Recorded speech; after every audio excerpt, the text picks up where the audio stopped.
नमस्कार. किरण न्यूजतर्फे आपले स्वागत आहे. ठळक बातम्या. गुलाबी थंडीत पर्यटनाचा आनंद घ्यायचा आहे तर मग मेळघाटात तो अनुभवा. पर्यटकांचे आवडते डेस्टिनेशन मेळघाटचे निसर्ग पर्यटन. अकोट वन्यजीव विभागातर्फे जबाबदार पर्यटकांसाठी इको टुरिझम हबची निर्मिती. उपवन संरक्षक श्री नवल किशोर रेड्डी यांनी दिली पर्यटनविषयक सेवा सुविधांची माहिती. आता सविस्तर बातमी. सध्या सर्वत्र गुलाबी थंडी बहरली आणि सातपुड्याच्या कुशीतील मेळघाटचे जंगल पर्यटकांना साथ देतंय.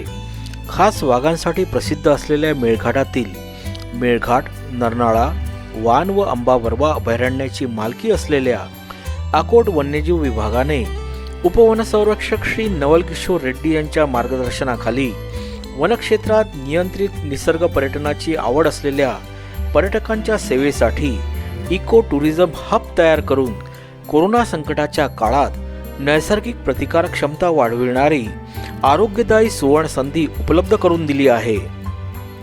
या हब अंतर्गत पर्यटकांसाठी अकोट वन्यजीव विभागातील अभयारण्यांमध्ये निवास, भोजन व जंगल सफारी करण्याची अद्ययावत व्यवस्था उपलब्ध असून पर्यटकांना आरोग्यवृद्धीसाठी नैसर्गिक प्राणवायू, वाघ, बिबट, अस्वल, रानगवे आदी विविध वन्य प्राण्यांचे प्रत्यक्ष दर्शन, विविध फुलझाडं व आयुर्वेदिक वृक्ष प्रजाती, रानभाज्या, देशी विदेशी रंगबिरंगी पक्ष्यांचे विश्व, ऐतिहासिक विस्तीर्ण असा नरनाळा किल्ला, किल्ल्यावरील पुरातन पाणी पुरवठा प्रणाली, विविध तलाव व पाणवठे, डोंगररांगा, बुरुज, नैसर्गिक कडे व कठडे यांचा लाभ एखाद्या नैसर्गिक बूस्टर डोस सारखा उपलब्ध असणार आहे.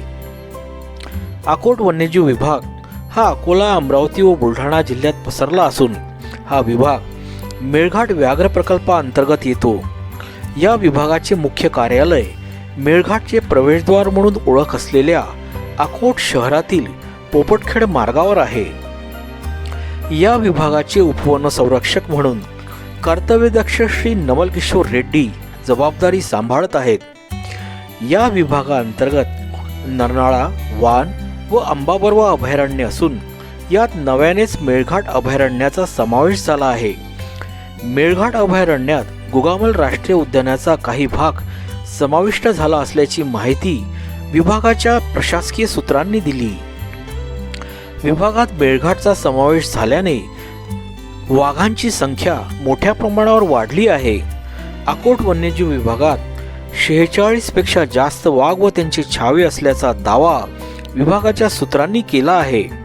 त्याशिवाय अस्वलांची संख्याही विभागात विशेषतः अंबावरवा अभयारण्यात मोठ्या प्रमाणावर असल्याचे बोलले जाते. विभागातील धिप्पाड रानगवे पाहिले की धडकी भरते. बलदंड शरीरयष्टीचे हे रानगवे विभागातील वनक्षेत्रात मुक्तपणे विचरण करतात. अकोट वन्यजीव विभाग हा धोकाग्रस्त व्याघ्र अधिवास म्हणून ओळखला जातो. या विभागात वाघांच्या संरक्षणार्थ नियम व कायदे कडक आहेत. तरी देखील वनवैभवाला जगाची ओळख व्हावी तसेच वन्य प्राणी व वनसंपदेच्या संरक्षण व संवर्धनासाठी लोकजागृती व्हावी म्हणून नियंत्रित निसर्ग पर्यटनाला निवास व्यवस्थेसह सशुल्क परवानगी देण्यात आली आहे. या प्रक्रियेद्वारे जबाबदार पर्यटक घडावा हा उद्देश असल्याचे सांगण्यात येते. पर्यटकांना अनेकदा वाघाचे दर्शन झाल्यानंतर होणारा आनंद स्वर्ग सुखा समान असतो. नशीबवंतांनाच होते वाघोबाचे दर्शन या उक्तीचा अनुभव येतो. याशिवाय नीलगाय, सांबर, चितळ पाहायला मिळतात. विशेषतः बोरीच्या जंगलात चितळांचे वास्तव्य मोठ्या प्रमाणावर आहे. अगदी रानकुत्र्यांपासून रानमांजरींपर्यंत वन्य प्राणी पर्यटकांना पाहायला मिळतात. इको टुरिझमचे चाहते असलेल्या पर्यटकांचे आवडते ठिकाण शहानूरचे नरनाळा निसर्ग पर्यटन संकुल आहे. शहानूरला पोपटखेड मार्गे जाता येतं. नरनाळा संकुलात आकर्षक हट्स, तंबू, डॉर्मेटरीसह रेस्ट हाऊसची निवास व्यवस्था आहे. जेवणासाठी उपहारगृह सुद्धा आहे. तसेच या ठिकाणी एक माहिती केंद्र आहे. या माहिती केंद्राला पर्यटक हमखास भेट देतो. या पर्यटन केंद्रात साहसी क्रीडा प्रकाराचा आनंदही असंख्य पर्यटक घेतात. प्रवेशद्वाराजवळ एक विक्री केंद्र आहे. या केंद्रात स्थानिक ग्रामस्थांनी निर्मिलेल्या वस्तू पर्यटक विकत घेतात. नरनाळा पर्यटन केंद्रामुळे असंख्य स्थानिक ग्रामस्थांना रोजगार लाभला आहे. या स्थानिक ग्रामस्थांमधूनच मेळघाटात अनेक गाईड तयार झाले आहेत. हे मार्गदर्शक पर्यटकांना मेळघाटची ज्ञानवर्धक माहिती देतात. नरनाळा संकुलातूनच ऐतिहासिक नरनाळा किल्ल्यावर जाता येतं. या किल्ल्यावर गुलाबी थंडीत धुक्याची चादर पाहताना पर्यटकांना जणू काश्मीरात आलो की काय असा भास होतो. किल्ल्यावरून शार्दूल टेकडी व क्षितिजाचे दृश्य विहंगम दिसते. किल्ल्यावरील शक्कर तलावासह विविध 22 तलाव, पाणवठे, महाकाली दरवाजा, राणीचा महाल, नवगजी तोफ व इतर ऐतिहासिक वास्तू, 24 मैलांची तटबंदी व 64 बुरुज, पुरातन पाणी पुरवठा व्यवस्था, तेलातुपाचे टाके, चंदनखोरे पर्यटकांना आश्चर्यचकित करणारा आनंद देतात. काही वर्षांपूर्वी जिल्हा प्रशासनातर्फे आयोजित नरनाळा महोत्सवाने पर्यटकांचे शहानूर व ऐतिहासिक नरनाळा किल्ल्याशी असलेले नाते अधिक दृढ केले. आकोट वन्यजीव विभागातील वान अभयारण्यातील वान संकुलात साजरा झालेल्या वन्यजीव सप्ताहाच्या आठवणी आजही पर्यटकांना सुखावून जातात. पूर्वीच्या काळात पर्यटक वानला रेल्वेने येत असत. सध्या रेल्वे बंद असल्याने वानचा पर्यटकांचा ओघ जवळजवळ थांबला आहे. विभागाच्या बुलढाणा जिल्ह्यातील आंबावरवा अभयारण्य जैवविविधतेसाठी प्रसिद्ध आहे. या अभयारण्यात निसर्ग पर्यटनासाठी सोनाळा व वसाली मार्गे जाता येतं. या विभागात अस्वलांचे प्रमाण जास्त आहे. अनेक वनस्पती शास्त्रज्ञांना आंबावरवा आकृष्ट करतं. मौलिक वृक्ष प्रजाती व औषधी वनस्पती आंबावरवात आढळतात. गोंद तर विशेष प्रसिद्ध आहे. आकोट वन्यजीव विभागातून वाहणारी वान नदी या वनक्षेत्राला सुजलाम सुफलाम ठेवत आहे. ही नदी स्थानिक ग्रामस्थांची जीवनदायिनी आहे. ही नदी वन्य प्राण्यांची तहानपण भागवते. वन्य प्राण्यांची तृष्णातृप्ती व्हावी म्हणून विभागात नैसर्गिक पाणवठ्यांसोबत कृत्रिम पाणवठ्यांची काळजीही घेतली जाते. आकोट वन्यजीव विभागातील नरनाळा अभयारण्य पक्षी अभयारण्य म्हणूनही विशेष प्रसिद्ध आहे. देशी विदेशी पक्षी या अभयारण्यात पर्यटकांना पाहायला मिळतात. स्वर्गीय नर्तक या पक्षाला बघण्याची उत्सुकता पक्षीप्रेमींमध्ये नेहमीच आढळते.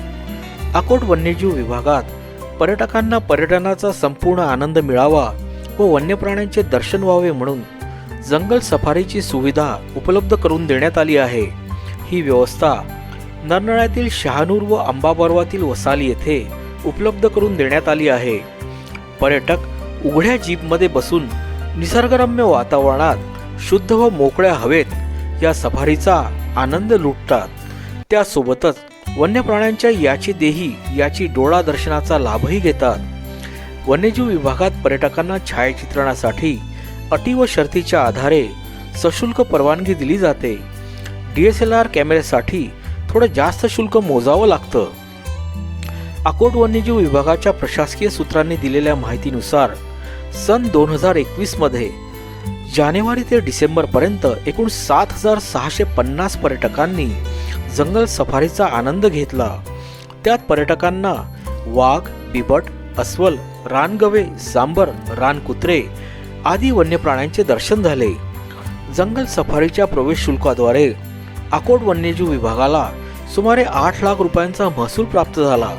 स्थानिक गाईड मार्गदर्शन शुल्क व जिप्सीच्या माध्यमातून जवळपास 4 लाख रुपये प्राप्त झाले. तसेच जंगल ट्रेकिंगच्या माध्यमातून वर्षभरात सुमारे 60,000चा महसूल प्राप्त झाला. वर्षभरात शहानूरच्या निवासी संकुलात सुमारे 3,000 पर्यटकांनी मुक्काम केला. त्यात जवळपास 11 लाख रुपयांपर्यंत महसूल प्राप्त झाला अशी माहिती सूत्रांनी दिली. आकोट वन्यजीव विभागात निसर्ग पर्यटनाची सहल एकदा अनुभवूनच पहा. तुम्ही वर्षभराची ऊर्जा घेऊन परत याल याची हमी. महानगरातील पंचतारांकित सहलीपेक्षा आकोट वन्यजीव विभागातील इको टुरिझम हबची ही सहल तुलनेने खूप स्वस्त पडते.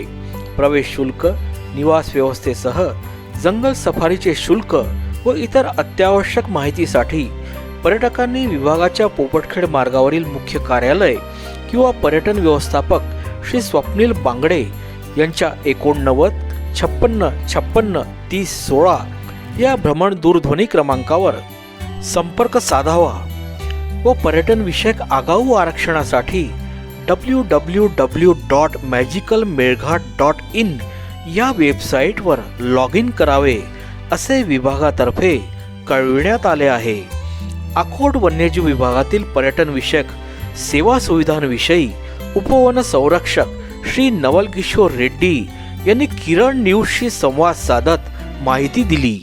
नमस्कार, मैं नवकिशोर रेड्डी बात कर रहा हूँ, उपवन संरक्षक अकोट वन्यजीव विभाग ची. हमारा अकोट वन्यजीव विभाग में पर्यटन के लिए बहुत सारा सुविधा हमने तैयार किया है. हमारे पास दो मेजर पर्यटन गेट है, एक शानूर गेट है और दूसरा एक वसाली गेट है.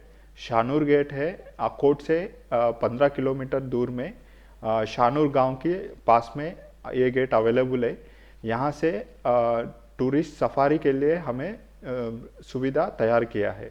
टूरिस्ट सफारी के अलावा वहाँ एक इको टूरिज़्म कॉम्प्लेक्स तैयार किया है.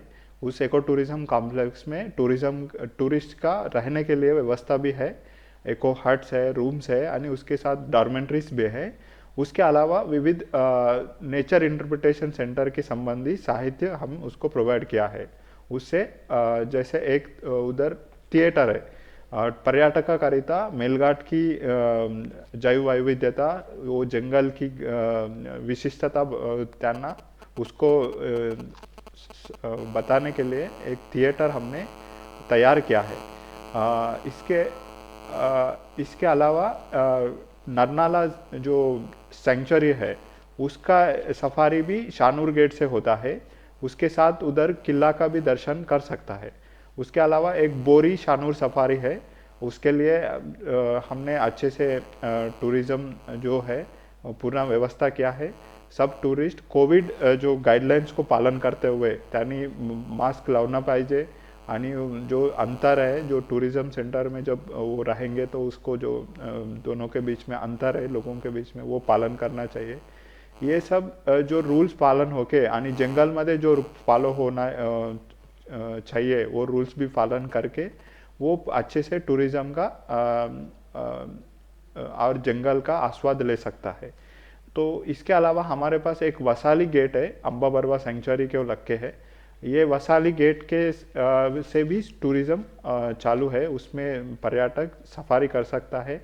उसके अलावा उधर एक शिवाजी इको साइंस पार्क हमने निर्मित किया है. त्यामध्ये विविध